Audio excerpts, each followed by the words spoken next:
Dr. Sunil Kumar Chaudhary. I am Executive Engineering Road Construction Department and General Secretary Bihar Engineering Service Association also. जब तुम लोग यहाँ से पास करके अगर बीपीएससी जो लोग क्वालिफाई करोगे तो ऐसा मान्यता है कि जो लोग बीपीएससी करके बिहार सरकार में आएंगे वो automatic Bihar engineering service commission के बिहार इंजीनियरिंग सर्विस एसोसिएशन के मेंबर हो जाते हैं, जिसका शॉर्ट फॉर्म है बेसा। बराबर तुम लोग आजकल पेपर में देखते रहते होगे मेरा नाम। बिहार अभियंत्रण सेवा संघ के महासचिव डॉक्टर सुनील कुमार चौधरी ने ये कहा, आज भी आया होगा, हिंदुस्तान में देखी होगी कि बिहार सरकार में 64% पद खाली हैं। आज लाखों करोड़ की योजना लोग निष्पादित कर रहे हैं। बिहार जो अभी दिख रहा है ड्यू टू इंजीनियर्स, जो भी किसी भी राज्य के का विकास जो होता है या किसी राज्य का इंफ्रास्ट्रक्चर है वही उसके विकास को की व्याख्या करता है, और वो किसके हाथ में है? केवल और केवल इंजीनियर्स के हाथ में है। अगर 15 साल पहले की बात करो तो कुछ हज़ार करोड़ का योजना रहता होगा, अभी 15 साल के अंदर में लाखों करोड़ का योजना हो गया है, लेकिन सीट बढ़ने के बजाय घट गया है। और उसमें 100% सीट में 64% सीट खाली है। 36% इंजीनियर जो हैं वो लाखों करोड़ योजनाओं को का संपादन कर रहे हैं।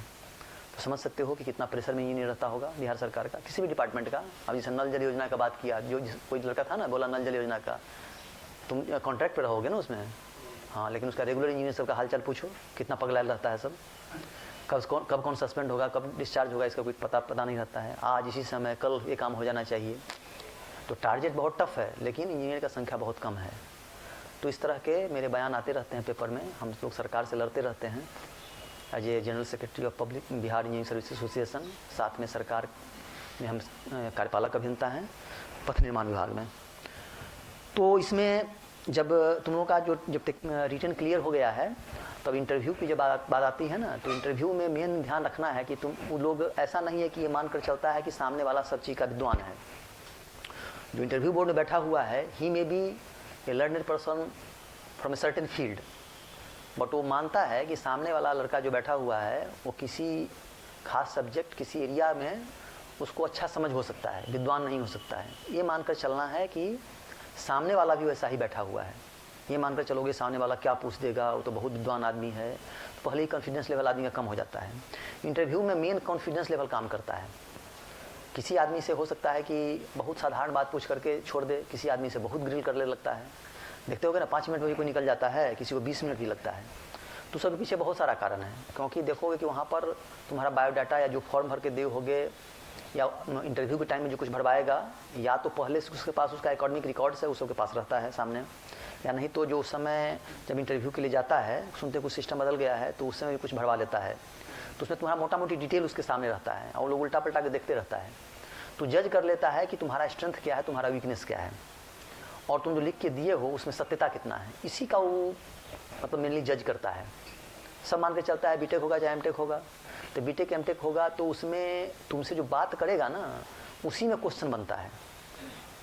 लेकिन चूंकि इंटरव्यू का तैयारी कर रहे हैं तो पहला काम क्या है कि जितना भी तुम्हारा सब्जेक्ट है उसका एक मोटा मोटी आइडिया होना चाहिए। मोटा मोटी आइडिया इन द सेंस कि जैसे तुम रिटेन का तैयारी किए थे उतना डेप्थ तैयारी का जरूरत नहीं है। लॉजिकल क्वेश्चन पूछेगा इंटरव्यू में, कभी भी लॉजिकल क्वेश्चन पूछता है, बहुत डीप में नहीं जाता है। लॉजिकल मतलब है कि वो जज करना चाहता है कि लड़का का कॉन्फिडेंस लेवल क्या है, how can he manage the situation. Interview क्या है? To manage the situation. तुम्हारे सामने जो सिचुएशन है उसको मैनेज करना है।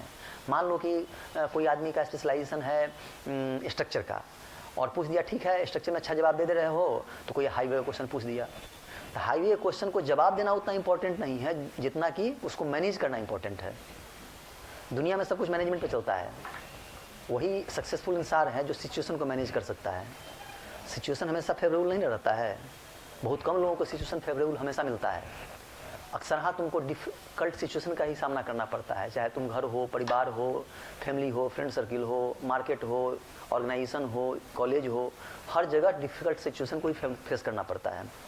तो उसमें जो मैनेज करने में सफल हो गया वो समझो कि सक्सेसफुल आदमी है। इंटरव्यू में भी इसी फंडा पे काम करना है। ये मान के दिमाग से निकाल देना है कि हम कोई बहुत बड़ा काम चाहे बहुत टफ चीज़ को फेस करने जा रहे हैं, आराम से जाना है, और जो सामने क्वेश्चन आता है उसको फ्रेश दिमाग से जवाब देना है। ये नहीं कि हम क्या पढ़ के आए हैं, उस तरह का क्वेश्चन पूछेगा ही नहीं। पहला बात दिमाग निकालो कि कोई ऐसा तुम थ्योरेटिकल सोच के जा रहे हो कि इसका पूरा हम मक करके जा रहे हैं, आप खूब बढ़िया से जवाब दे देंगे, ऐसा नहीं होता है। इंटरव्यू में तुम्हारे मतलब कॉमन सेंस को जज करता है वो, इसका कॉमन सेंस कितना स्ट्रांग है, उस चीज़ का जानकारी कितना है, उसका तुम्हारा परीक्षा किस में हो गया है, रिटन एग्जामिनेशन में। लेकिन तुम्हारा common sense, confidence, managerial ability, leading quality, ये सब चीज़ का जजमेंट होता है। तो सब जजमेंट करने के लिए 3-4 पैरामीटर है। तुम्हारा जो बैकग्राउंड, टेक्निकल बैकग्राउंड है, उसको जज करेगा ही। दूसरा बात कि तुम्हारा मैनेजर एबिलिटी है, कैसे तुम रिस्पॉन्ड कर रहे हो, तुम्हारा कम्युनिकेशन स्किल क्या है, तुम कैसे बिहेव कर रहे हो इंटरव्यू में, ये सब चीज़ को ज़्यादा लोग ध्यान देता है। तो अपने टेक्निकल जो बैकग्राउंड है, टेक्निकल एस्पेक्ट्स को इन बातों में फ्रेम करके जो प्रेजेंट करने में सफल हो गया, उसका इंटरव्यू अच्छा हो गया। अब रही बात कि तुम लोग जो चीज़ कोई आदमी स्ट्रक्चर का एक्सपीरियंस है, कोई आदमी फ्रेशर है, तो वो सब जो चीज़ है जो अपना पढ़े उसको कब पढ़ो, लेकिन हम जो भी आज बताएंगे उस स्टाइल को जरूर पकड़ो। हम जो बताने जा रहे हैं उस स्टाइल में जरूर तैयारी करो। कोई हम तो अभी पढ़ाएंगे रोड, लेकिन रोड है, बिल्डिंग है, डिजाइन है, जो भी है उसको उसी स्टाइल में तैयारी करो। आई बिलीव कि यू विल गेट सक्सेस, ठीक है ना। तो इसलिए मतलब जिस तरह से रिटन का तैयारी कर रहे थे, उस अंदाज में तैयारी करने की ज़रूरत नहीं है। अब रही बात जो कुछ लोग हम बात कर रहे थे फ्रेशर का और एक्सपीरियंस वालों का, तो जो एक्सपीरियंस वाले हैं वो ध्यान दें कि जो उनसे जनरली सब्जेक्ट का क्वेश्चन नहीं पूछता है। अब जिसको 3-4 साल का एक्सपीरियंस है, कोई आदमी बिल्डिंग का 3-4 साल एक्सपीरियंस, जैसे वो लड़का बताया कि हम पाइल फाउंडेशन कराएंगे, तो उसमें देख लोगे तुम्हारा स्ट्रेंथ क्या है। जब ये तुम लिखोगे अपना जॉब प्रोफाइल कि हमने ये काम करके आया है, तो नेचुरली में तुम्हारा 99% समझो कि उसी लाइन पर इंटरव्यू चलेगा, उसे हट के नहीं पूछेगा। क्योंकि ये भी एक्सपेक्ट नहीं किया जा सकता है कि जो आदमी 5 साल से जॉब में है उसको सारे सब्जेक्ट की जानकारी होगा, वो तो जॉब में आ गया। तो एक लॉजिकल बात है, नेचुरल बात है कि वो सब्जेक्ट का क्वेश्चन नहीं पूछेगा। हाँ, लेकिन ये तुम्हारा एक्सपीरियंस है उसमें फंडामेंटल, लॉजिकल और कॉमन सेंस वाला क्वेश्चन पूछेगा। उसमें भी बताओ, अब तुमको ही नहीं कहा है कि कहाँ से कहाँ तक कैसे काम किया, ऐसा नहीं पूछना शुरू करेगा। अब पाइल फाउंडेशन है, बोलेगा ठीक है पाइल फाउंडेशन का IS कोड का नाम बताओ, या फलाने जगह में किस तरह का फाउंडेशन होगा, या इस तरह का फाउंडेशन करेंगे, प्रॉब्लम अगर आता है तो उसको कैसे ठीक करेंगे। कोई आदमी रोड का आदमी है तो पूछ सकता है कि what do you mean by pavement, what is the difference between pavement, road and highway. मतलब कुछ ऐसा सिंपल क्वेश्चन पूछेगा जिसमें विद्यार्थी को उलझने का चांस रहता है। ये चीज़ जो है सो इस एंगल से जरूर तैयारी करना है। ये नहीं तैयारी करना है कि अब हाईवे का है तो जसवंत खन्ना का शुरू से अंत तक हम सारा टॉपिक पढ़ गए हैं और हम एकदम कंप्लीट कर जाएंगे, ऐसा कभी नहीं पूछेगा। उसमें ज़्यादा से ज़्यादा पूछ सकता है क्या, कुछ डाटा पूछ सकता है। अब जैसे कोई कहेगा कि हम जो है सो हाईवे में काम किए हैं, चाहे लेबोरेटरी में काम किए हैं, तो उससे एक्सपेक्ट किया जा सकता है कि एब्रेशन वैल्यू, आर्टिसन वैल्यू, ये सब कुछ भी डाटा पूछ देगा। लेकिन सीधे अगर हम रोड में काम किए हैं तो रोड के तुम्हारे समझ को परखेगा वो कि रोड बनाने के समझ कितना अच्छा है। कोई कहेगा हम डिजाइन में काम किए हैं तो डिजाइन का फंडामेंटल चीज़ पूछेगा वो कि इससे इस पर क्या इंपैक्ट पड़ेगा, चाहे ऐसा सिचुएशन ये हो जाए तो क्या होगा। ये सब तरह से अपने आप को ब्रशअप करना है। और टेक्निकल चीज़ का तो तुम्हारा जजमेंट हो गया है ना। अब जैसे हम स्टार्ट करते हैं, देखो कैसे तुमको आगे बढ़ना है। यहाँ पर तो बहुत चीज़ पढ़ाया गया होगा या पढ़ाया जाएगा, जैसे बिल्डिंग भी होगा, सर्वे भी होगा, हाइड्रोलॉजी भी होगा। तो चूँकि हम रोड के आदमी हैं, I can teach everything, road structure चाहे जो भी तुम लोग पूछ सकते हो, उसमें कहीं कोई दिक्कत नहीं है। लेकिन अभी का टॉपिक जो है so maintenance of road and bridge with restoration. तो इसमें सबसे पहली बात है कि जब हम रोड का बात करते हैं तो इसमें 2-3 शब्द उभर के आता है। उसको रोड भी बोलते हैं, पेवमेंट भी बोलते हैं, हाईवे भी बोलते हैं, बहुत तरह का नाम है, लेकिन सब साइनोनिमस है। लेकिन जब हम रोड का बात, अगर कोई भी अगला क्वेश्चन होगा, जब भी कोई आदमी बताएगा कि ठीक है तुम किसी चीज़ में सब जवाब दे रहे हो और कोई इसमें रोड का एक्सपर्ट बैठा हुआ है, तो मान लो कि तुम्हारा नाम राजीव है, mister Rajiv, have you seen the road. General बेतुका क्वेश्चन करेगा, अगर थोड़ा इंटेलिजेंट इंटरव्यूअर का आदमी है तो ये सर हम लोग तो बराबर रोड पर ही चलते हैं, तुरंत कहेगा। चाहे कोई आदमी मुड़ी डोला देगा कि हाँ सर देखे हैं। तो अगला क्वेश्चन पूछेगा कि what do you mean by pavement, चाहे what do you mean by road, चाहे how can you define road, या what do you mean to say road is. तो बताओ कैसे डिफाइन करोगे पेमेंट को, what do you mean by pavement. जस्टो खाना तो पूरा पढ़े होगे, लेकिन कोई पूछता है कि what do you mean by payment, क्या बताओगे, बताओ। मल्टी लेयर थिकनेस होता है वो, जो कि ट्रैफिक लोड जो होता है उसको मतलब सरफेस में डिस्ट्रीब्यूट। नहीं तो इससे पहले क्लास में तुम थे क्या, मेरे क्लास में थे, या इससे पहला बैच को हम पढ़ाएं, उससे किसी से इंटरेक्शन है? मेरा ट्रांसपोर्टेशन ही है। अच्छा, कहाँ से किए हो? NIT पटना। NIT पटना से। बहुत अच्छा जवाब दिए हो। मेरा भी वही डिफिनीशन है। देखो, a multi layer system that distributes the vehicle load over a larger area. कोई आदमी बोलेगा कि सर, जिसे हम कुछ लोगों से पूछते हैं तो बोलेगा कि नहीं सर, उसमें ऊपर में जो ब्लैक टॉप रहता है उसको रोड बोलते हैं। बहुत बोलेगा कि सर जो टॉप लेवल जो कैरी करता है उसको रोड बोलते हैं। नहीं, रोड किसी चीज़ का हो सकता है, वो जूट का भी हो सकता है, रबर का भी हो सकता है, प्लास्टिक का भी हो सकता है, ग्रेवल का भी हो सकता है, अर्थ का भी हो सकता है, किसी चीज़ का हो सकता है। लेकिन it must be, it is a multi layer system. एक से अधिक लेयर तो होगा ही। जब ही एक से अधिक लेयर है तो मल्टी लेयर सिस्टम हो गया। और उसका फंक्शन क्या है? Distribute the load over a larger area. मतलब किसी चीज़ का, ये बात हम इसलिए पूछे कि कोई भी चीज़ का डिफिनीशन ऐसा होना चाहिए जिसमें उस चीज़ का चेहरा पता चले। जिसे हम पूछे ना अपने बारे में बताओ, तो बताएं ना मेरा नाम ये है और हम यहाँ से पास किए हैं, अभी फ्रेशर आए हैं, तो एक मोटा मोटी पिक्चर चलता है ना कि तुमको कैसे हैंडल करना है या तुमको क्या बताना है। तो इसलिए, और अगर किसी चीज़ का डिफिनीशन अगर हम पक्का से जानते हैं तो समझो कि 50% मेरा काम हो गया। 50% बात तो इंजीनियर जो कॉमन सेंस से समझ लेता है। अब मल्टी लेयर सिस्टम में से दो पार्ट आ गया, multi layer system and distribution of load over a large area. जब ही तुम डिफिनीशन बताओगे, अगला क्वेश्चन तुरंत एराइज करेगा, what do you mean by multi layer system. उसे तो अपना व्याख्यान देना शुरू कर दो। दूसरा इंपॉर्टेंट बात है कि तुम्हारा इंटरव्यू तुम्हारे ही बात के इर्द गिर्द घूमता है। पहला क्वेश्चन किसी भी इंटरव्यू में लोग करता है कि इंट्रोड्यूस योर सेल्फ, या हिंदी में बोलेगा अच्छा अपने बारे में बताओ। चाहे वो अपना पलटता रहेगा, बोलेगा अच्छा क्या तुम नाम बताई? तनुश्री दत्ता। हाँ तनुश्री, सो अपने बारे में कुछ बताओ, तुम कहाँ से पास की हो। तो इस तरह का कोई भी बात करे ना तो अपना इंट्रोडक्शन शुरू कर देना है। उसके मौके का इंतजार देख करके वहाँ पर you are going to sell yourself. जो अपने आप को सेल करने में सफल हो गया, इंटरव्यू में कम्पीट कर गया। इसलिए जिसको सेल करने का पावर जितना ही अच्छा है, वो उतना अच्छा उसमें उसको सक्सेस मिलेगा। तो मौके की तलाश करो कि अगर जब भी वहाँ पर थोड़ा सा भी क्लू मिले कि बोल रहा है कि अपने बारे में बताओ, इंट्रोड्यूस करो, इंट्रोड्यूस योर सेल्फ, कुछ भी इस तरह का बात करता है, अपने बारे में बोलना शुरू कर दो। और अपने बारे में बोलना जो है ना, वो कंसाइज, प्रिसाइज और इफेक्टिव होना चाहिए। इफेक्टिव कैसे होना चाहिए? उसमें नाम जगह कहाँ से पास तो होना ही है, लेकिन उसमें कुछ अपना एक दो अचीवमेंट जरूर डाल दो, या ऐसा चीज़ जरूर बोलो जिसे पता चले कि इसमें आगे क्वेश्चन बनने का चांस है। क्योंकि कोई भी क्वेश्चन 1 घंटा नहीं चलेगा, आधा घंटा नहीं चलेगा, मैक्सिमम 5 से 20 मिनट के बीच का रहता है इंटरव्यू। एक विद्यार्थी को उससे बहुत ज़्यादा नहीं चलता है। तो इतना देर में अगर तुम्हारा इंट्रोडक्शन पार्ट अगर इंपॉर्टेंट है तो उसी के इर्द गिर्द घूमता रह जाएगा। और नहीं सीधे बोल दो कि हम नाम ये है, हम फलाने समय पास किए हैं, इसका तो उसके सामने तो पूरा दुनिया ओपन है। वो हाईवे से ही पूछेगा, डिजाइन से पूछेगा, हाइड्रोलॉजी से पूछेगा, सारा सब्जेक्ट कवर कर लेगा। तो कोई विद्यार्थी चाहेगा कि हम सारा सब्जेक्ट का परफेक्ट आंसर दे दें, ये संभव नहीं है। जो टॉपर भी होगा ना, उसका सब सब्जेक्ट मजबूत नहीं होगा, कोई ना कोई कमजोर होगा। अगर इंटरव्यू में वही सब्जेक्ट वाला बैठ गया तो हो गया, सारा अच्छा होते हुए भी। इसलिए तुमको ये अपना क्षमता डेवलप करो कि इंटरव्यू बोर्ड के डायरेक्शन को हम अपने अनुसार कैसे मोड़े। आदमी दुनिया में सफल वही है जो इस स्थिति को अपने अनुसार मोड़ता है। मान लो तुम कहीं जा रहे हो और तुमको बहुत डिफिकल्ट सिचुएशन फेस हो गया, अब उसे घबरा गया, बहुत डिफिकल्ट सिचुएशन आ गया, कैसे निपटें, क्या करें या करें।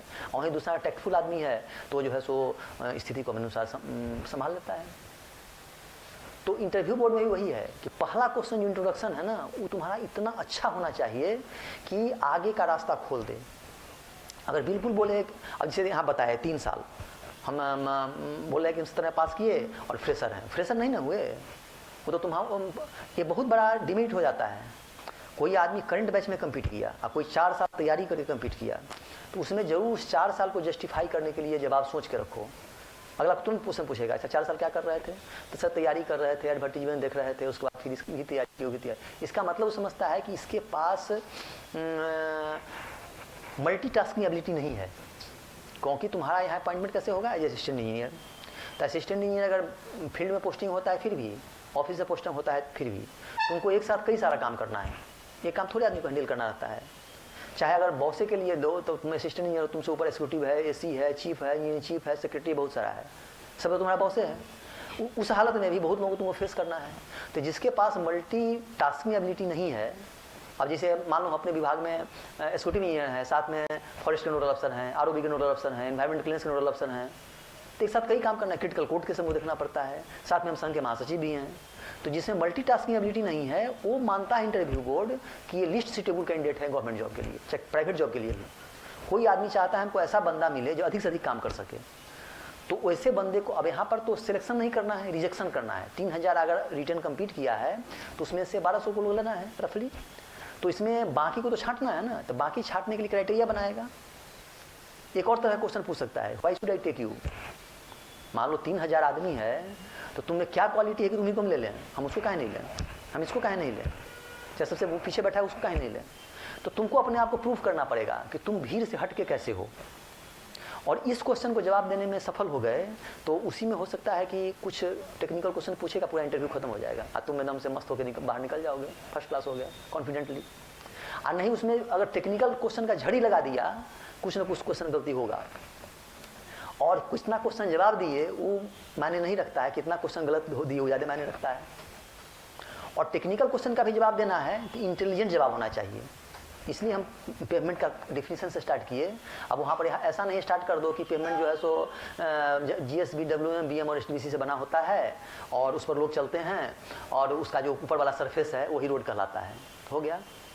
इसलिए टेक्निकल क्वेश्चन का जवाब वहाँ पर वो नहीं चाहता रहता है इंटरव्यू, वो जो किताब में लिखा हुआ है वो रिटन के लिए है, वो चीज़ जो है सो रिटन के लिए है। यहाँ पर तुम्हारा जवाब इंटेलिजेंट होना चाहिए जो आगे क्वेश्चन का रास्ता खोले, और आगे का रास्ता खोल दिया तो उस पर भी तुम कमांड होना चाहिए कि अगला क्वेश्चन होगा उसको हम जवाब दे सकें।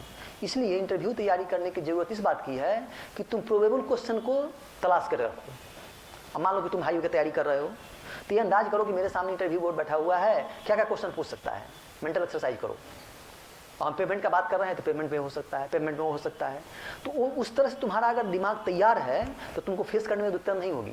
आप पूरा ब्लैंक दिमाग से अपने आप को उसके सामने पेश कर दिए तो कुछ पूछेगा उसमें आप बका जाओगे, जवाब देने में दिक्कत हो जाएगा।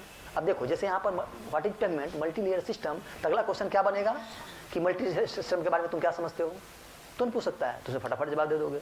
मल्टी लेयर सिस्टम किसी तरह का हो सकता है। अगर हम फ्लेक्सिबल पेमेंट की बात करें तो यहाँ पर GSB, WM, BM, STBC होगा।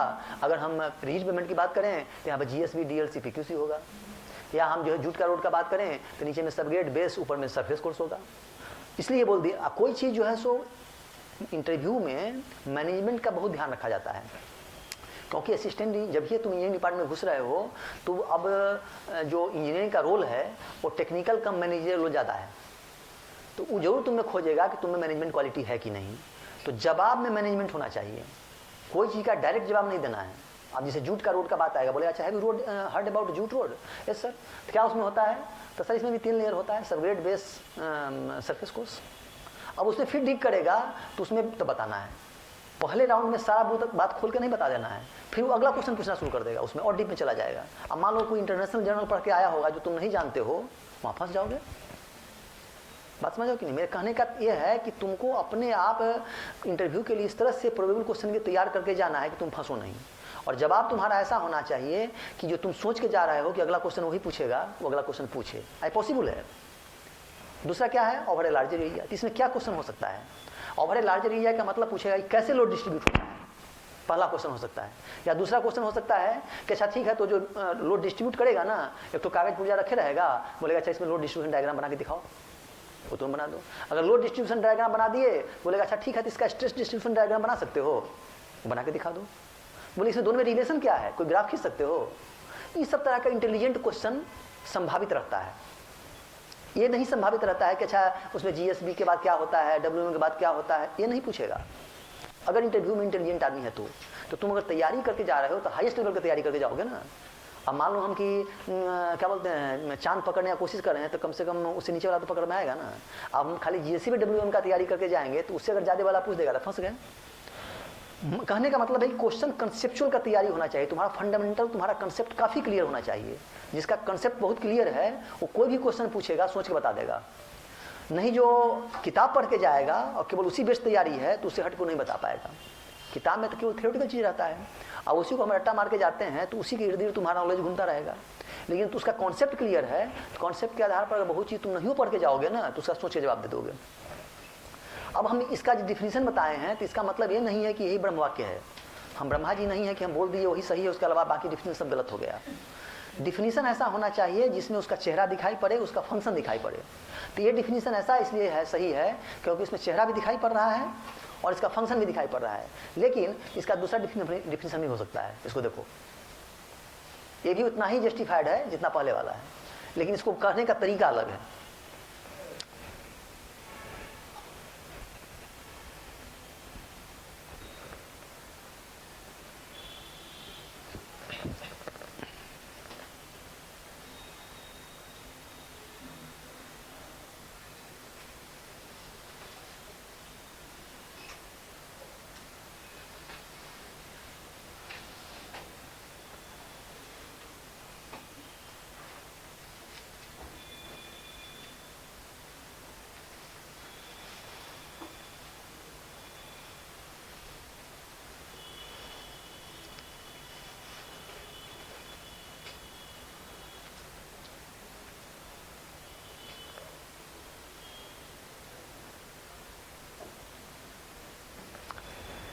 इसमें क्या करना है कि highway payment is a structure consisting of super imposed layers of selected and processed materials. Super processed का क्या मतलब हुआ कि बड़ा बड़ा बोल्डर नहीं डाल देगा, उसको प्रोसेसिंग करके डालता है। जो SOR शेड्यूल ऑफ रेट कहता है बिहार सरकार का, उसके हिसाब से उसका ग्रेडेशन होना चाहिए। और उसका प्राइमरी फंक्शन क्या है, तो distribute the applied vehicle load over the subgrade. Ultimately कहाँ जाएगा, सबग्रेड में जाएगा। अब यहाँ एक बात छिप रहा है, वो कह रहा है ओवर ए लार्जर एरिया, यहाँ कह रहा है केवल सबग्रेड। दोनों अपनी जगह पर सही है। सबग्रेड का आएगा तो अगर ही क्वेश्चन डिफिनेशन बताओगे तो फिर लोड ट्रांसमिशन का बात करना शुरू कर देगा। अगर पहला क्वेश्चन बताओगे तो पूछेगा अच्छा लोड अल्टीमेटली जाता कहाँ है, सबग्रेड से तुम्हारा क्या तात्पर्य है। इस सब तरह का डिफरेंट क्वेश्चन पूछ सकता है। ये भी फिर अलग टाइप का डिफिनेशन है। अब अगला बात है कि इसका फंक्शन पर्पस क्या है। आखिर पेमेंट जो बनाते हैं उसका पर्पस क्या है। बगल में फोटो बना हुआ है। पहला तो काम है कि लोड सपोर्ट करता है। दूसरा है स्मूथनेस। स्मूथनेस क्यों चाहिए, हम रफे बनाएंगे तो क्या दिक्कत है। स्मूथनेस क्या है, सेफ एंड कंफर्टेबल जर्नी के लिए। और ड्रेनेज, ड्रेनेज वो ऐसा बनना चाहिए कि उसमें पानी रुके नहीं, क्योंकि बिटुमेन का सबसे बड़ा दुश्मन पानी है। देखोगे कि रोड पर कहीं ट्रैवल कर रहे हो, अगर बगल में कोई पेड़ ओड़ रहता है जहाँ पर, तो उसके नीचे का रोड डैमेज हो जाता है। कुछ नहीं उसमें हो रहा है, सेम ट्रैफिक पूरा स्ट्रेस में चल रहा है, लेकिन जहाँ पेड़ वगैरह है वहाँ नीचे देखोगे कि हम मतलब रोड डैमेज है और बाकी जगह रोड ठीक है। ऐसा क्यों होता है, क्योंकि पानी जहाँ टप टप गिरता है ना, वहाँ प्रॉपर कैम्बर प्रोवाइड नहीं रहता है, तो वहाँ पर फिर जो है सो स्ट्रिपिंग होने लगता है। और जब बिटुमेन और एग्रीगेट का बॉन्ड लूज हो गया तो ही तुमको उड़ने लगता है, और कुछ हुआ उसका फिर पॉट बन गया, अगर सही टाइम पर रिपेयर नहीं हुआ तो। इसलिए ड्रेनेज का प्रॉपर ये होना चाहिए। इसका फंक्शन क्या है, if it a well design pavement, what is function, reduce and distribute the traffic load so as not to damage the subgrade. उसका लोड डिस्ट्रीब्यूशन ऐसा होना चाहिए कि सबग्रेड को डैमेज नहीं करे। आगे बताएंगे इसका डिजाइन फिलोसफी।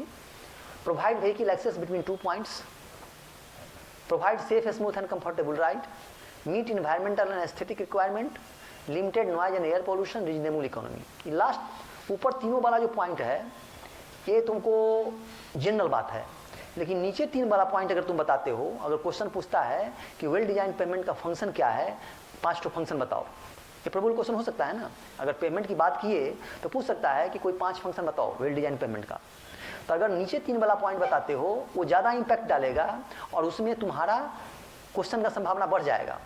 ऊपर 3 वाले में संभावना नहीं है, वहीं पर अगर खत्म हो गया लोड स्ट्रेस के पास में, लेकिन नीचे वाले में आ गया, पूछेगा कि meet environmental and aesthetic requirement, limited noise and air pollution, reasonable economy.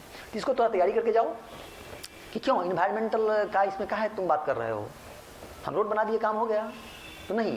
As a civil engineer we are the intellectual of the society, our duty is to construct any structure, not only road और bridge. कोई भी हम structure बनाते हैं तो economical होना चाहिए, cost effective होना चाहिए और इको फ्रेंडली भी होना चाहिए। क्यों, क्योंकि अभी पूरे दुनिया में ग्लोबल वार्मिंग और क्लाइमेट चेंज की बात चल रही है। अपना पहला लाइन क्या बताया, you have to sell yourself. कुछ ऐसा चीज़ बताओ जो उसको मतलब उस पर एक सूदिंग इफेक्ट पैदा करे। नहीं, ये लड़का ऑर्गेनाइजेशन के लिए एक एसेट बन सकता है, तुम वो क्यों लेगा हाथों हाथ। अगर तुम में कुछ क्वालिटी होगा तब ना, अगर लगा कि नहीं ये जो विभाग के लिए एसेट हो सकता है, ये तो ये सब चीज़ ही जानता है, तो हो सकता है आगे कुछ अच्छा काम कर सकता है। अब तुम बात कर रहा है रोड का, तुम उसको समझा रहे हो क्लाइमेट चेंज ग्लोबल वार्मिंग का, उससे बहुत आगे का बात कर रहे हो ना। रोड ऐसा बनना चाहिए जो इको फ्रेंडली भी हो। अभी पूरे दुनिया में बात चल रहा है, उसी हम लोग 2-3 दिन पहले प्रिंसिपल सेक्रेटरी फॉरेस्ट के साथ मीटिंग कर रहे थे, तो वहाँ क्वेश्चन उठ रहा था कि पटना में प्लास्टिक का इतना प्रोडक्शन है कि एक बहुत ही हैजार्डस है एक सिविलाइजेशन के लिए। प्लास्टिक जो माइक्रो प्लास्टिक होता है वो जो है सो पता नहीं चलता है, लेकिन आदमी डायरेक्ट या इनडायरेक्ट रूप में उसको इंटेक के रूप में ले रहा है और आदमी की जान के लिए खतरा बना हुआ है। और प्लास्टिक क्या है, वेस्ट है, वो जो है सो उसका परमानेंट सोल्यूशन कुछ है नहीं, लेकिन उसको अगर हम रोड में यूज करते हैं तो उस वेस्ट को हम वेल्थ में कन्वर्ट कर रहे हैं। और ग्लोबल वार्मिंग की ऐसा स्थिति है कि पूरा दुनिया से तबाह है, क्लाइमेट चेंज से पूरा दुनिया तबाह है। जब बाढ़ का समय रहता है तो सुखाड़ आ जाता है, जब सुखाड़ का समय आता है बाढ़ आता है। क्यों होता है? Only due to green house gas emission. और ग्रीन हाउस गैस इमिशन का कारण क्या है? उसका सबसे बड़ा कंट्रीब्यूटर है मैन्युफैक्चरिंग कंस्ट्रक्शन सेक्टर। और कंस्ट्रक्शन सेक्टर में रोड एंड हाईवे कंस्ट्रक्शन वो बहुत बड़ा कंट्रीब्यूटर है। अगर उस चीज़ को हम इको फ्रेंडली बना देते हैं तो दुनिया कितना बड़ा कल्याण हो जाएगा। अब वहाँ पर आज जब ये बात करोगे तो अगला बात पूछेगा, अच्छा कैसे बना सकते हैं इको फ्रेंडली? बहुत सारे इसके तरीके हैं। प्लास्टिक यूज करके, जूट जियो टेक्सटाइल को यूज करें, फ्लाई एश को यूज करें, स्लैग को यूज करें। अगर उसमें कोई बंदा बैठा हुआ है फ्लाइज का एक्सपर्ट, बोलो फ्लाइज के बारे में बताओ क्या जानते हो, तो फ्लाइज के बारे में कुछ अध्ययन करके जाओ कि फ्लाई से क्या बोलते हैं, inorganic material which produced after the decomposition of coal in a boiler.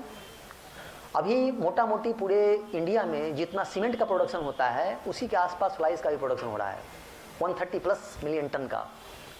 लेकिन फ्लाई एश क्या है? सभी के लिए हैजार्डस मटेरियल है। जहाँ थर्मल पावर प्लांट है उसके आसपास के एरिया के लोगों को बहुत तरह का बीमारी हो जाता है, लैंड नॉट फर्टाइल हो जाता है, और उसका disposal it has a big challenge for policy makers and technocrats also. अगर हम उसको रोड सेक्टर में यूज करते हैं तो केवल एम्बैंकमेंट में अगर यूज करें तो जितना कंस्ट्रक्शन होना है it is going to lack. अगर कोई बिल्डिंग सेक्टर का आदमी जिसको बिल्डिंग का एक्सपीरियंस है, तुम बता सकते हो कि सरकार का बहुत बड़ा एक ड्रीम है कि लो कॉस्ट हाउसिंग का। तो लो कॉस्ट हाउसिंग में अगर उसके फाउंडेशन में अगर हम फ्लाइज कंक्रीट ब्लॉक का यूज करें तो जितना प्रोडक्शन है फ्लाइज का ना वो कम पड़ जाएगा। और दूसरा इसमें इंपॉर्टेंट बात क्या है कि अगर किसी सीमेंट कंक्रीट में जितना तुम फ्लाइज यूज रिप्लेस करते हो सीमेंट से, उतना कार्बन डाइऑक्साइड लोड कम हो रहा है। क्योंकि एक आंकड़ा है कि अगर 1 टन हम सीमेंट यूज करते हैं किसी कंस्ट्रक्शन पर्पस में तो 1 टन हम कार्बन डाइऑक्साइड लोड भी इम्पोज कर रहे हैं एटमॉस्फेयर पे। ठीक है, तो अगर 1 टन हम कार्बन डाइऑक्साइड लोड इम्पोज कर रहे हैं तो कितना बड़ा हम खतरा मोल ले रहे हैं मतलब इन्वायरमेंट के साथ, कितना उसके साथ मानवता के साथ बलात्कार कर रहे हैं। अभी सिविलाइजेशन जो है ना ग्लोबल वार्मिंग से त्रस्त है। अभी इस साल ही देखो कि जब फरवरी में ठंडा खत्म होना चाहिए था तो ठंडा शुरू हो गया, और जब गर्मी पड़ना चाहिए था तो ठंडा पड़ेगा। अब इस साल इस समय में लास्ट ईयर गर्मी पड़ रहा था, अभी हम लोग जो है सो उलेट कपड़ा पहन रहे हैं। ये सब क्या है? Only due to climate change. और इसे केवल इंडिया नहीं पूरा विश्व तबाह है। लेकिन डेवलप्ड कंट्री क्या कह रहा है कि नहीं, हम अपना डेवलपमेंट वर्क नहीं रोकेंगे। डेवलपमेंट के साथ विनाश भी आता है। इतना डेवलपमेंट के साथ जो क्लाइमेट चेंज है ना, इसका डेवलपमेंट से बहुत नाता रिश्ता है। जितना ही डेवलपमेंट रफ्तार पकड़ेगा उतना ही क्लाइमेट चेंज भी रफ्तार पकड़ता है। तो डेवलप कंट्री क्या कहता है कि हम कार्बन डाइऑक्साइड गैस इमिशन को कम नहीं करेंगे, डेवलपिंग कंट्री कम करे। तो उसके लिए एक फार्मूला लाया, कार्बन क्रेडिट। नाम सुने हो कार्बन क्रेडिट? कार्बन क्रेडिट क्या है? कोई इंटरनेशनल ऑर्गेनाइजेशन से जो मान्यता प्राप्त है उससे एग्रीमेंट करता है, और उसमें तुम प्रूफ करो कि इतना हमने कार्बन डाइऑक्साइड लोड को कमाया एटमॉस्फेयर पे, तो उतना डॉलर पैसा मिलता है उस कंट्री को। तो अगर हम फ्लाई एश को यूज करें तो देश को कितना फायदा है? एक तो क्लाइमेट चेंज को कम करेंगे, ग्लोबल वार्मिंग के इम्पैक्ट को कम करेंगे, और दूसरा मेरे देश का इकोनॉमी बूस्ट होगा। अब ये बताओ कि हम जो इतना बात बोल दिए, कम से कम 10 मिनट लगा ना, तो 10 मिनट तुम्हारा फ्लाई एश पे चला गया। अगर फ्लाई एश को पकड़ लिए तो इंटरव्यू पर उसमें घूमता रह जाएगा। मैं अपना अनुभव बता रहा हूँ, ये मेरा 6ठा नौकरी है, मैं 5 नौकरी ऑलरेडी छोड़ चुका हूँ, और कोई ऐसा इंटरव्यू नहीं हुआ जिसमें दिया मेरा सिलेक्शन नहीं हुआ। तो मेरा स्ट्रेटजी यही रहता है, मैं गया पहला इंट्रोडक्शन में ही इतना उसको मैं अपना क्या बोलते हैं महिमा मंडन कर देता हूँ कि उसमें वो आत्मनिर्भर हो जाता है, और उसी में पूछते पूछता इंटरव्यू खत्म हो जाता है। हमको ज़्यादा बताने की जरूरत नहीं पड़ती है। तो ऐसा चीज़ तुमको तलाश कर रखना पड़ेगा। हर आदमी का अलग अलग बैकग्राउंड है, लेकिन हर आदमी में मेरिट और डिमेरिट होता है। कुछ ऐसा तुम्हारे पास जरूर मेरिट होगा जिसको तुम वहाँ पर सेल कर सकते हो, लेकिन उसको कोरिलेट करके रखो कि अगला क्वेश्चन क्या पूछेगा, और अगला क्वेश्चन में तुम्हारा जो नॉलेज है इस टाइप का जिससे हट के है लेकिन उससे रिलेट हो सके, उसमें उसको उलझा दो, तुम्हारा काम खत्म हो गया। अब एक तो रोड पर तुम्हारा इंटरव्यू बीत गया तो तुम कितना सेफ साइड में आ गए, और उसमें रोड का ही पूछेगा, स्ट्रक्चर मटेरियल पूछेगा, डिजाइन भी पूछेगा, हाइड्रोलॉजी पूछेगा, कहीं ना कहीं 2 वो तो मिस्टेक होना ही होना है। क्योंकि इंटरव्यू में वैसे भी आदमी प्रेशर में रहता है। हम कितना भी यहाँ से तुमको मतलब टेंशन फ्री के हो जाओ, इसका हम शरबत बना के पिला दें, अब बोला चले जाओ, फिर भी होगा। वहाँ अनदेखा भय रहता है कि इंटरव्यू फेस करने जा रहे हैं, तो गलती होने की संभावना तो ऐसे ही है। और उसमें 25 तरह का क्वेश्चन पूछना शुरू कर देगा तो मिस्टेक होने का चांस ज़्यादा है। इसलिए अपने आप को कन्फाइन करके रखो। मेरे कहने का मतलब है कि तुम्हारा कॉन्फिडेंस बिल्डअप तब होगा जब तुमको लगा कि मेरा एकदम विजन क्लियर कट है। ऐसे पूछेगा तो हम ऐसे जवाब देंगे, ऐसे पूछेगा तो ऐसे जवाब देंगे। तुम अपने आप को मान लो कि हम इंटरव्यू में बैठे हैं और मेरा क्वेश्चन तैयार कर लिए, कम से कम तुम 20 क्वेश्चन प्रोड्यूल तैयार करके जाओ, इंटरव्यू तुम्हारा निकल जाएगा, पक्का श्योर शॉट है। और उसके लिए तुम्हारा जो स्ट्रेंथ है उसको उछाल देना है मार्केट में। स्ट्रेंथ एक बार उछल गया, अब आम आदमी के बीच में अपना प्रशंसा करोगे तो लोग शिकायत करेगा कि देखें ना अपना बड़ाई करता है, लेकिन इंटरव्यू बोर्ड में बड़ाई करना क्या बोलते हैं तुम्हारे सफलता की निशानी है। अगर वहाँ बड़ाई करने में चूक गए तो तुम पिछड़ गए। अपना जितना बड़ाई करना है कर दो, लेकिन वही इंट्रोडक्शन पार्ट में लॉजिकल बड़ाई करने का मतलब नहीं हम बाग मार दिए सीआर मार दिए। इंट्रोडक्शन पार्ट में लॉजिकल अपना बड़ाई करो, अपने स्ट्रेंथ के बारे में बखान करो, ताकि उससे अगला क्वेश्चन का रास्ता खुले। कैसा रास्ता खुले? जिस पर तुमको कमांड है। हमको कमांड है मान लो कि मतलब इन्वायरमेंटल इंजीनियरिंग पर, हम ऐसा ही कुछ बात घुसा देंगे। हमको कमांड है हाईवे पर, हाईवे की बात कर देंगे। हमको कमांड है पाइल फाउंडेशन में, पाइल फाउंडेशन काम कर देंगे। और हर फील्ड ऐसा है जहाँ पर कुछ ऐसा अजूबा चीज़ अब तुमको मिलेगा जो सामने वाला बड़ा ध्यान से सुनना चाहता है। इंटरव्यू बोर्ड में भी कोई ऐसा बात बोलोगे तो बहुत ध्यान से सुनना चाहेगा, और ध्यान से सुनना चाहेगा तो देखो कि बाकी बोर्ड वाला मेंबर सब है ना, उस सब में भी जो है सो बाकी लोग कम पूछेगा, वही पूछता रह जाएगा। ये सब तुमको प्रैक्टिकल एस्पेक्ट बता रहे हैं जो इंटरव्यू में होता है प्रैक्टिकली। और ये भी मान के चलो कि वहाँ कोई तोप आदमी नहीं बैठा हुआ है, वहाँ भी वही आदमी सब बैठा हुआ है जो मेरे तुम्हारे जैसा है। इसलिए वैसा बता रहे हैं, ये सोच के जाओगे ना तो तुम मतलब हाई लेवल कॉन्फिडेंस में रहोगे। और वहाँ पे नहीं लगा कि कोई बहुत बड़का जानकार आदमी पूछ रहा है, और नहीं प्रोफेसर साहब बैठे हुए हैं चाहे बैठे हुए हैं, तो हमें पहले से आदमी भय में रहता है, ठीक है ना। तो हम एज ए इंजीनियर हम लोग को रोड ऐसा बनाना है जो 2-3 क्राइटेरिया उसमें हो, कोई स्ट्रेंथफुल हो, वेल डिजाइंड हो, इसके बाद कॉस्ट इफेक्टिव हो और इको फ्रेंडली हो। तो स्ट्रेंथ के लिए तो डिजाइन पैरामीटर है उसको फॉलो करना है, इको फ्रेंडली के जो लेटेस्ट टेक्नोलॉजी है उसको फॉलो करना है, और कॉस्ट इफेक्टिव के लिए नमस्कार सर, नमस्कार सर, थोड़ा एक जगह लेक्चर दे रहे हैं, थोड़ा देर के बाद आपसे बात करते हैं। Sir sir sir sir sir प्रणाम।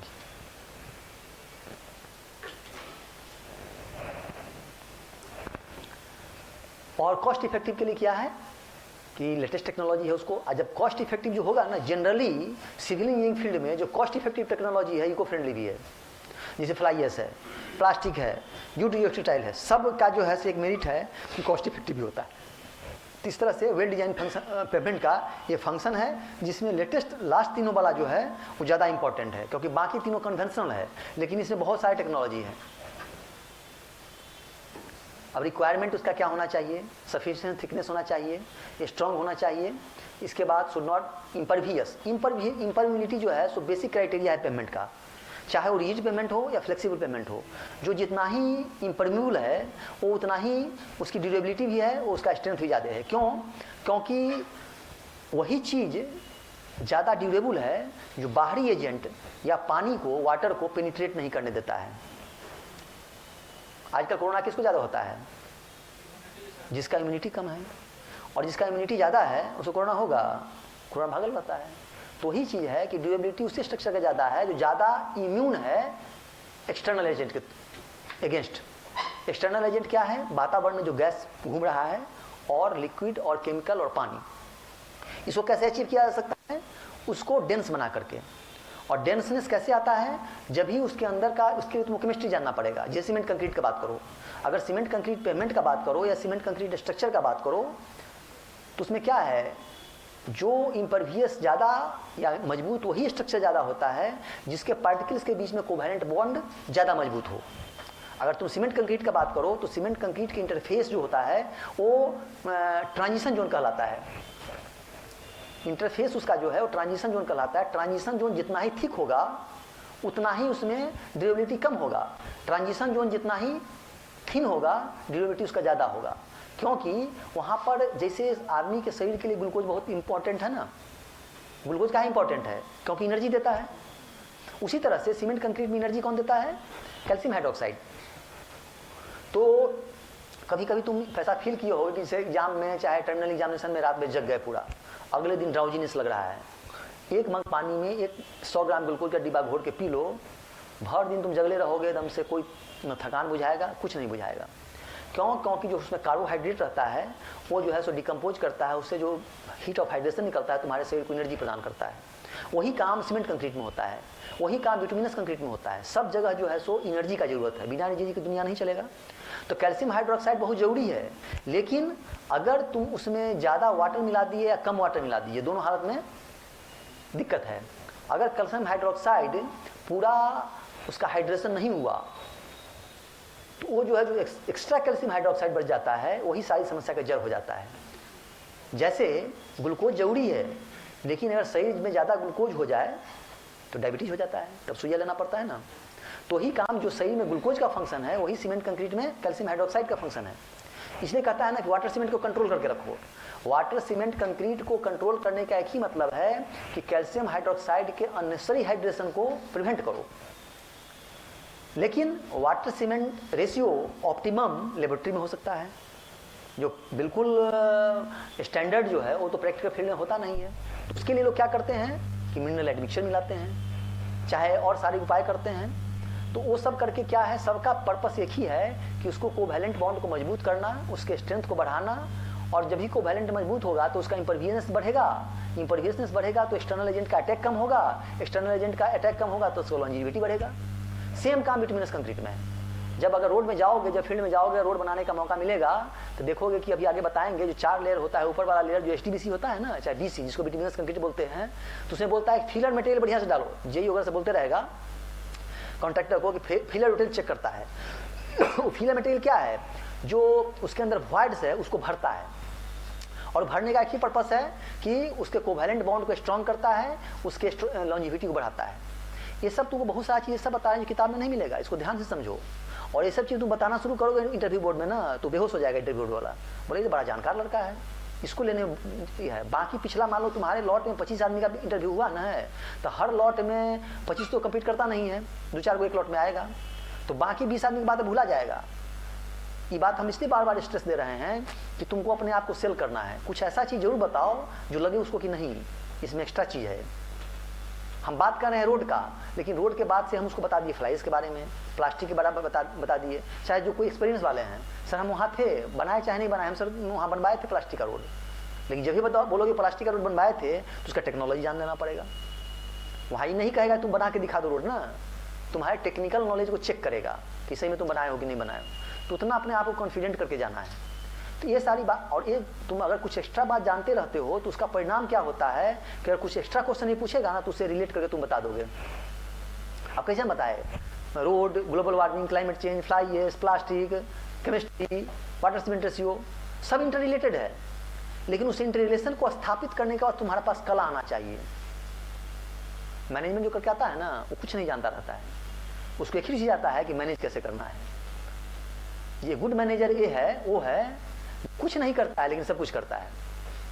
ये गुड मैनेजर का डेफिनेशन वही है, वो करेगा कुछ नहीं लेकिन करेगा सब कुछ। ये कैसे होगा? अपने अपने कला से सामने वालों को कन्विंस कर देना है, और यही काम इंटरव्यू में होता है। इंटरव्यू में केवल तुम नॉलेज बताना शुरू कर दोगे, you may qualify but you may not qualify also. लेकिन हम जो कला बता रहे हैं उसमें पक्का गारंटी क्वालिफाई करोगे ही, कोई नहीं काट सकता है, क्योंकि वही चाहता है। उसमें कितना नंबर का इंटरव्यू है? 100 नंबर का है, तो 100 नंबर में बांटा हुआ होगा। एकेडमिक बैकग्राउंड इतना है, फिर तुम्हारा और क्या रहता है उसमें, बाइफर्केशन होगा ना, एकेडमिक बैकग्राउंड होगा, पब्लिकेशन वगैरह का भी है उसमें, क्या इसके बाद टेक्निकल। 100 नंबर का इंटरव्यू नहीं होगा, उसमें कुछ एकेडमिक बैकग्राउंड होगा। सुप्रीम कोर्ट का रूलिंग है कि अगर तुम इंटरव्यू बोर्ड में जाके खड़ा हो गए तो पास मार्क्स देना है, 30 नंबर तुमको आना है। अगर 100 है ना है तो गलत है, वैसा नहीं। अगर कोर्ट में चला जाएगा तो इंटरव्यू वाला फंस जाएगा। देखो ये लोकतंत्र है, ये कोई मतलब राजतंत्र नहीं है। अब लोग उसका नहीं विरोध करता है। समस्या ये है ना, एसोसिएशन का हम जनरल सेक्रेटरी हैं तो हम फील करते हैं लोगों में विरोध करने की क्षमता शून्य होती जा रही है। अच्छा ठीक है, चलानो कौन इसमें फंसने जाए, उतना देर जो उसमें कोर्ट मुकदमा जाएंगे उतना देर में दूसरा तैयारी कर लेंगे। अरे नहीं ना होगा, तुमको हर पग पर विरोध का सामना करना पड़ता है। स्टूडेंट लाइफ में तो जिए होगे तो क्या तुमको विरोध का सामना नहीं करना पड़ा होगा? मार्केट में जाते हो तुम विरोध का सामना नहीं करना पड़ता है, तो तुम उसको विरोध ही नहीं करोगे और इस तरह का प्रवृत्ति बन जाएगा कि अच्छा जैसा है टेक इट ईजी, तो टेक इट ईजी होते होते ऐसा क्या होता है ना कि आदमी माथा बैठ जाता है। इसलिए ऐसा नहीं नियम है कि 100 में 30 नंबर से कम नहीं देना है। एक जगह ऐसा कोई मामला हुआ था जिसमें केस हुआ था, उसको सजा हो गया था इंटरव्यू बोर्ड वाले का। ये रूलिंग है कि अगर आप 100 नंबर है तो उसमें 5 मार्क्स आपको देना है, बाकी 30 से 90 के बीच में। अगर 100 नंबर पूरा इंटरव्यू होगा ना तो 30 से 90 के बीच में, 80 के बीच में वेरी करेगा, तो उसमें वही सब चीज़ मायने रखेगा, टेक्निकल नॉलेज प्लस तुम्हारी एक्स्ट्रा क्वालिटी क्या है। इसलिए जितना तुम उससे संबंधित चीज़ को ज़्यादा जान के जाओगे उतना तुमको बताने में सुविधा होगी। अब देखो, अब आते हैं क्लासिफिकेशन ऑफ पेमेंट पे। अभी तुम लोग यही जानते थे ना कि फ्लेक्सिबल और रिजिड पेमेंट, यह है classification by function. Airport payment, highway and free payment, parking and street payment. और हाईवे एंड फ्री पेमेंट जो है उसका स्ट्रक्चर के हिसाब से है rigid payment, flexible pavement, composite payment, gravel payment. कोई डाउट? हम जो बताते जा रहे हैं उसमें कहीं पर कोई डाउट हो, कोई सप्लीमेंट्री क्वेश्चन हो तो बेहिचक पूछ सकते हो। नॉट ओनली हाईवे, उससे रिलेटेड अगर कुछ समझ में आता है कि ये पूछा जा सकता है तो सब कुछ हम बता सकते हैं। और मेरा नंबर भी ले सकते हो और किसी को फ़ोन पर भी जानकारी, मान लो हम एक क्लास ले रहे हैं तो ऐसा नहीं है कि अगर 2 घंटा तुम पढ़ाए तो एक रिलेशन बन गया ना, तो अगर तुमको कुछ भी और जानकारी प्राप्त करना हो तो तुम फ़ोन पर पूछ सकते हो, या जब कभी आए तो पूछ सकते हो। इसलिए नंबर ले सकते हो आराम से, क्योंकि हम हर चीज़ के बारे में बता सकते हैं, केवल हाईवे के बारे में नहीं है, किसी चीज़ के बारे में तुम बता सकते हैं। लिख लो 8969 76 1969। फिर बोल दें 8969 76 1969, 8969 76 1969। ठीक है, आगे बढ़े हैं। लेकिन खाली बता देना कि फॉर्मुलेटर से बोल रहे हैं। अब बोलेगा फलना सर हम बोल रहे हैं। अब मेरा बहुत विद्यार्थी है, हम सॉफ्टवेयर भी पढ़ाते हैं, इंजीनियरिंग भी पढ़ाते हैं, मैथमेटिक्स भी पढ़ाते हैं, बहुत सारी चीज़ पढ़ाते हैं। अब कौन विद्यार्थी बोला आप समझ में नहीं आएगा ना, फॉर्मुलेटर बोल दोगे तो अच्छा उसमें अथी है बोलेंगे। एक क्लासिफिकेशन बाई फंक्शन है, क्लासिफिकेशन बाई स्ट्रक्चर है। अब लेकिन जब हम बात करते हैं प्रैक्टिकल में, जो हम लोग को डे टू डे पाला पड़ता है, या जो हम तुम लोग पढ़ के आए होगे जस्टोन खन्ना से, वो यही 2 तरह का पेमेंट है, फ्लेक्सिबल पेमेंट और रिजिड पेमेंट। और ज़्यादा चीज़ जो है सो इसी के आसपास घूमेगा। फ्लेक्सिबल पेमेंट का डिजाइन का कोड क्या है? IRC 37। IRC 37 कंपोजिट पेमेंट की भी जो नया रिवीजन आया है वो कंपोजिट पेमेंट की बात करता है, लेकिन फ्लेक्सिबल पेमेंट ज़्यादा यूज़ में है। अब हम देखेंगे फ्लेक्सिबल पेमेंट है क्या। जैसे पेमेंट का डिफिनीशन पूछे ना, उसी तरह से अगर जब पेमेंट के बारे में आएगा तो उससे बट नेचुरल क्वेश्चन बनता है कि फ्लेक्सिबल पेमेंट क्या है। यदि तुम बताओगे कि फ्लेक्सिबल पेमेंट और रिजिड पेमेंट तो पूछ सकता है, तो बताओ फ्लेक्सिबल पेमेंट किसको कहते हैं?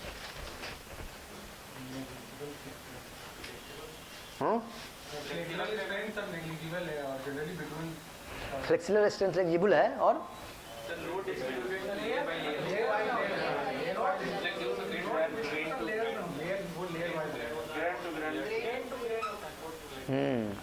ग्रेन टू ग्रेन ट्रांसफर इसका है। देखो इसका डिफिनीशन पढ़ लो।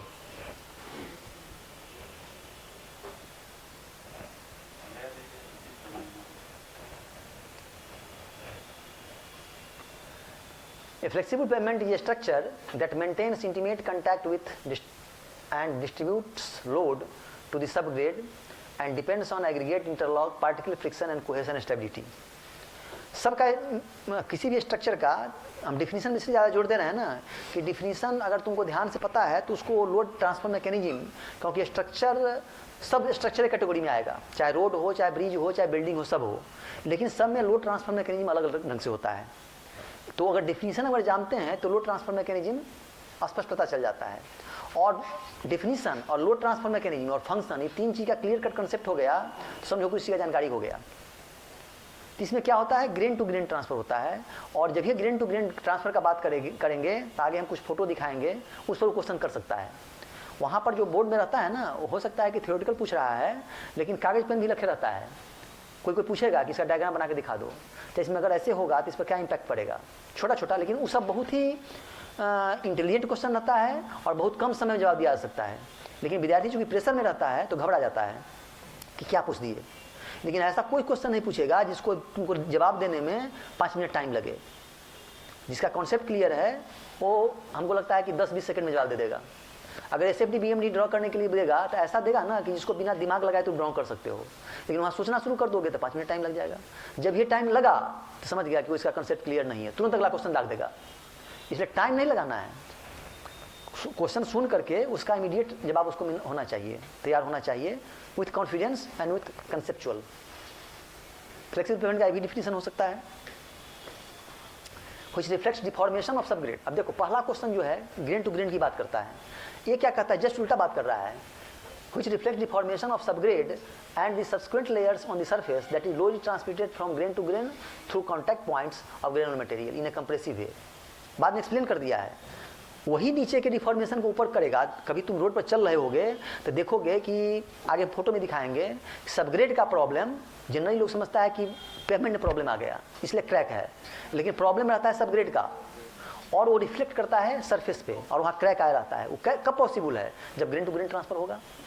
अगर मान लो कि ग्रेन टू ग्रेन ट्रांसफर का क्या मतलब है कि हर ग्रेन एक दूसरे से सटा हुआ है, अगर बीच में कहीं भी ट्रांसफर में कहीं गैप है तो grain to grain load transfer होगा ही नहीं। इसलिए ये इंश्योर होना इसमें मस्ट है। और जितने भी इस पर रिसर्च हैं फ्लेक्सिबल पेमेंट की फील्ड में, वो कहीं ना कहीं grain to grain transfer philosophy पर ही आधारित है। अगर शुरू करेगा कोई पेपर लिखना या रिसर्चर तो इस बात का जरूर जिक्र करता है, कोई कितना ही बड़ा राइटर है, कि इसमें ग्रेन टू ग्रेन ट्रांसफर होता है। अब उसके अलावा और बहुत सारा इन्फॉर्मेशन देगा, लेकिन grain to grain transfer either from top to bottom और top to bottom to top. अगर डिफॉर्मेशन है दैट इज ऑल्सो रेसिस्टेंस, तो वो ट्रांसफर अगर हो रहा है वो भी ग्रेन टू ग्रेन ट्रांसफर हो रहा है। अगर लोड ट्रांसफर होता है तो ग्रेन टू ग्रेन ट्रांसफर हो रहा है। ठीक है, अब आता है structure of payment. Structure of payment का मेनली 3 लेयर है। इलास्टिक होता है और सब बेस, रोड बेस और सरफेस कोर्स। सरफेस कोर्स 2 तरह का होता है, बेस कोर्स और बियरिंग कोर्स। किसी आदमी को रोड का एक्सपोजर है, कोई रोड बनते हुए देखे हो चाहे फ्लेक्सिबल पेमेंट का, तो उसमें देखोगे नीचे में जो होता है 2 पार्ट में इसे बांटते हैं, नॉन बिटुमिनस मटेरियल और बिटुमिनस मटेरियल। तो नॉन बिटुमिनस मटेरियल जो है वो इसमें सब बेस और रोड बेस है। सब बेस और रोड बेस जो आ गया नॉन बिटुमिनस, और सरफेस कोर्स जो में जो बियरिंग कोर्स और बेस कोर्स है वो बिटुमिनस मटेरियल है। नॉन बिटुमिनस में क्या रहता है, नीचे में जीएसबी ग्रेनुलेटेड सब बेस, उसका WMM, इसके बाद बीएम एचडीबीसी, बीएम हो गया बेस कोर्स और एचडीबीसी हो गया बियरिंग कोर्स, या डीबीएम और बीसी, डीबीएम हो गया बेस कोर्स और बीसी हो गया सरफेस कोर्स। वो डिपेंड करता है लोकेलिटी पर, डिजाइन क्राइटेरिया पे। अब जैसे पटना में है, पटना में जो भी रोड है तुमको मिलेगा वो डीबीएम और बीसी मिलेगा, क्योंकि हाई वॉल्यूम रोड है, पटना राजधानी का रोड है, वाटर लॉगिंग होता है, तो सबको लेकर डीबीएम बीसी चलता है। ये पूछ सकता है, ये प्रैक्टिकल क्वेश्चन है।